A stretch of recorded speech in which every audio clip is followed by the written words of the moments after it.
அடைக்கலமும் கோட்டையும் அரணுமாய் இருக்கிற எங்கள் அன்பின் தெய்வமே, இதோ இந்த பரிசுத்தமான ஓய்வு நாளின் ஆரம்ப ஆராதனையிலே நல்ல ஒரு செய்தியை நாங்கள் கேட்கவும், நாங்கள் அந்த செய்தியை கேட்டு உணர்ந்து நாங்கள் எப்படிப்பட்ட சூழ்நிலையில் இருந்தாலும், நாங்கள் இந்த உலகத்திலே சாத்தானின் அடிமையாக இருந்தாலும், நீர் எங்களுக்கு சுதந்திரத்தை நீர் கொடுத்து, மகனே மகளே, நான் உனக்காக என்னையே தியாகம் செய்து உன்னை மீட்டுக் கொண்டேனே என்று அழைக்கின்ற போது, அந்த அழைப்பை ஏற்று இங்கே நிற்கக்கூடிய ஒவ்வொரு பிள்ளைகளை நீர் ஆசீர்வதிக்க வேண்டும் என்று கெஞ்சுகிறோம்.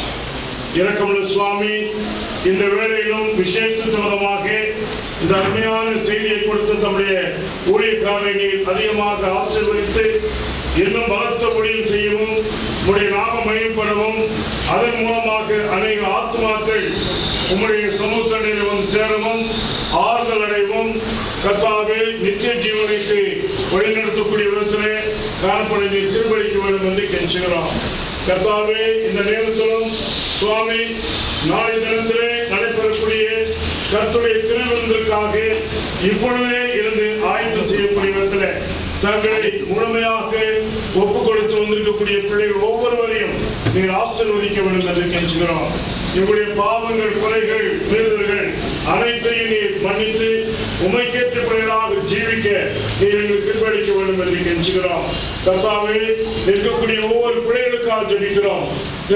வந்திருக்கக்கூடிய குடும்பங்களையும் சிறு பிள்ளைகளையும் நீர் ஆசீர்வதித்து, கர்த்தாவே, உங்களுடைய சமூகத்திலே இவர்களை நாங்கள் படைக்கிறோம்.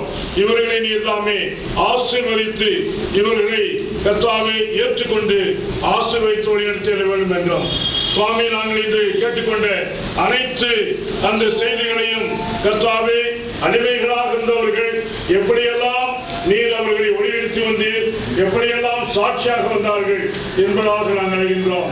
கர்த்தாவே, சாத்தானுக்கு அடிமை அல்ல, நாங்கள் உண்மைக்கே அடிமைகளாக இருக்கிறோம் என்பதை நாங்கள் சொல்லக்கூடிய விதத்தில் நாங்கள் இப்பொழுது இருக்கின்றோம்.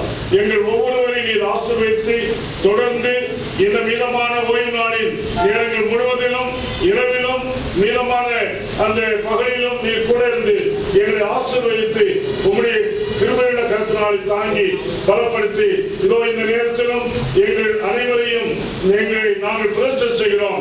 எங்களையும் நீர் ஏற்றுக்கொண்டு ஆசீர்வதித்து அனுப்பியல்ல இயேசுவின் புண்ணிய நாமத்தில் வேண்டிக் கொள்கிறோம்.